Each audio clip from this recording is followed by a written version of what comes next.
Prince Kael Thorn arrives at the border, the banner of thorn fluttering above him in the biting wind. Guards stand silently beside him, their presence a stark reminder of his heavy burden. The creeping marble curse manifests, symbolizing his inner turmoil. Kael's face is a mask of grim determination, concealing the inner battle raging within.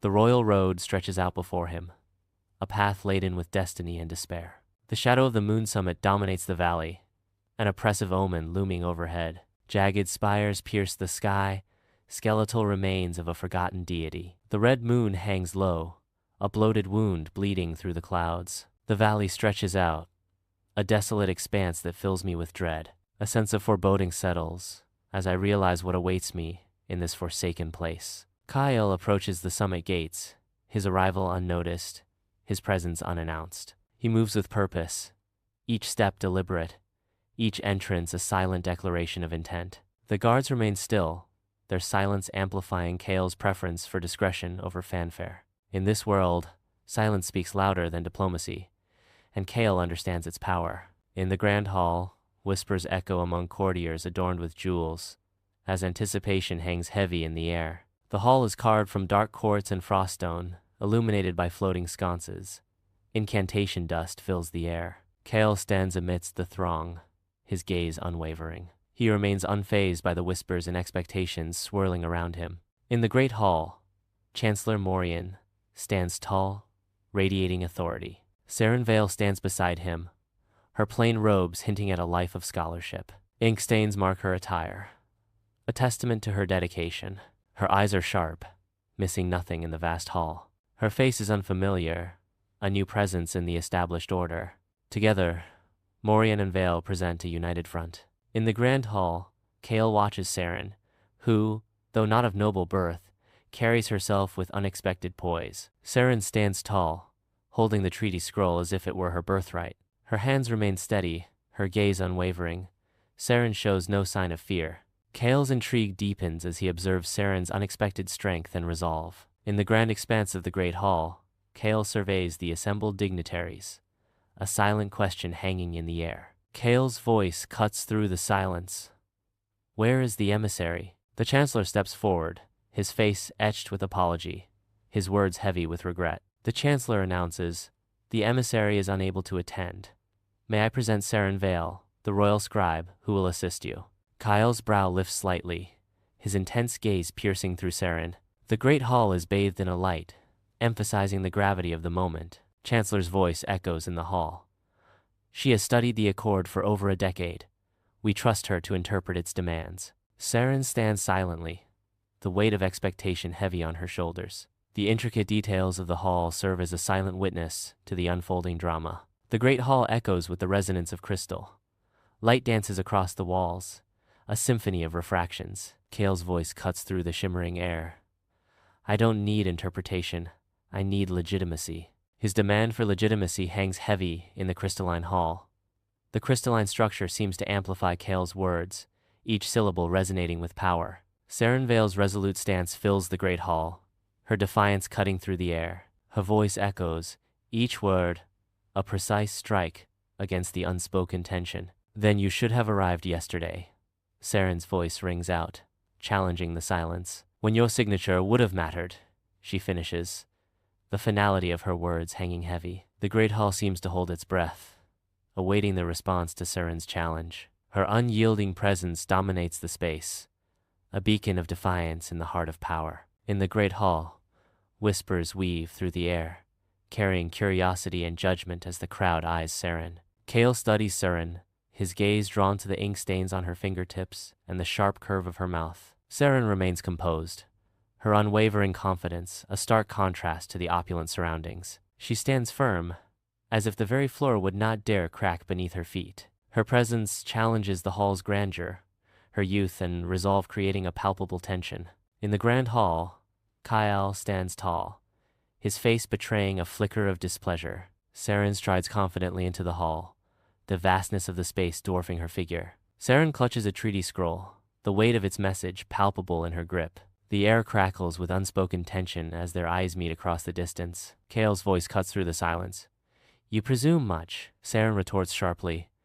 You presume I care what you like. In the echoing expanse of the great hall, Kale is frozen, his gaze fixed on the departing figure. The silence is broken by Chancellor's calculating voice. Chancellor asks, his tone laced with cold efficiency. Should I have the scribes prepare the moon oath chamber for his binding? Kyle remains speechless, the Chancellor's words hanging heavily in the air. The vast hall looms, shadows deepening, as the implications of the Chancellor's question sink in. The fate of the character hangs in the balance. In the grand hall, Kale's intense gaze remains fixed on Saren, a silent command hanging in the air. Kale's voice cuts through the silence, firm and resolute. He utters a sharp, "No," his tone leaving no room for argument. Kale continues, his words laced with authority. "Leave it." His determination hardens, promising action as he declares, "I'll see to it myself." The weight of Kale's words settles, a promise and a warning in equal measure. In the dim light of the upper guest chambers, Kale lingers in front of a cracked mirror. The cracked mirror reflects a distorted image of Kale, deepening the sense of unease. Silence fills the room as Kale remains still, lost in thought before the mirror. The scene suggests a moment of introspection as Kale contemplates his reflection. Inside the upper guest chambers, he begins to unwrap his boots, the silence amplifying the weight of his actions. Stone clings to his legs, an unwelcome armor of marbled gray-white. The stone shimmers with faint magical etching, a subtle testament to its dark power. It appears as armor, yet feels like a coffin, chilling omen. In the upper guest chambers, he reaches out, his fingers barely grazing the stone's edge. The coldness seeps into him, an icy tendril that spreads further each time. Each touch lingers longer, the chilling presence reluctant to release its hold. Some nights, the coldness refuses to recede, a constant reminder of the stone's power. He stands there, the unending cold, a silent testament to the stone's enduring mystery. The air thickens with unspoken dread as the blood moon's rise looms ever closer. Time slips away like sand through Kale's fingers, each moment laden with mounting urgency. Kale doesn't trust the Chancellor, the substitution, or Saren Vale.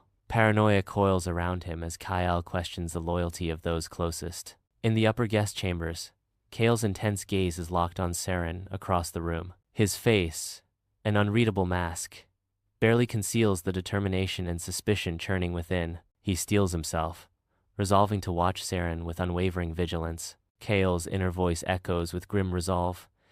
If she tries to rewrite the Moonlight Accord, the weight of his unspoken vow hangs heavy in the air, a silent promise of scrutiny and vigilance. Kale stands alone, the opulent guest chambers amplifying the storm in his eyes. The air thickens with unspoken intentions, the silence heavy around Kyle. A chilling declaration escapes his lips. "I'll make sure the stone takes her first." The weight of his words hangs in the air, heavy with dark promise. His resolve hardens, the luxurious surroundings a stark contrast to his grim intent. The opulent room becomes a stage for his brewing vengeance, the storm within him mirroring the brewing storm outside. Sunlight bathes the ancient library as Saren enters, her figure silhouetted against towering shelves of forgotten lore. Dust motes dance in the golden light as Saren approaches a table, the weight of history settling around her. Saren sits amidst the towering shelves, the ancient texts casting long shadows around her. Her brow furrows as she pores over the Moonlight Accord, its secrets heavy in her hands. Political tensions swirl around her, yet Saren remains absorbed, lost in the ancient words. She carefully turns a page, the delicate paper whispering secrets of a forgotten age. In the dimly lit corridor, Kale lurks in the shadows, his gaze fixed intently on Saren. He watches her,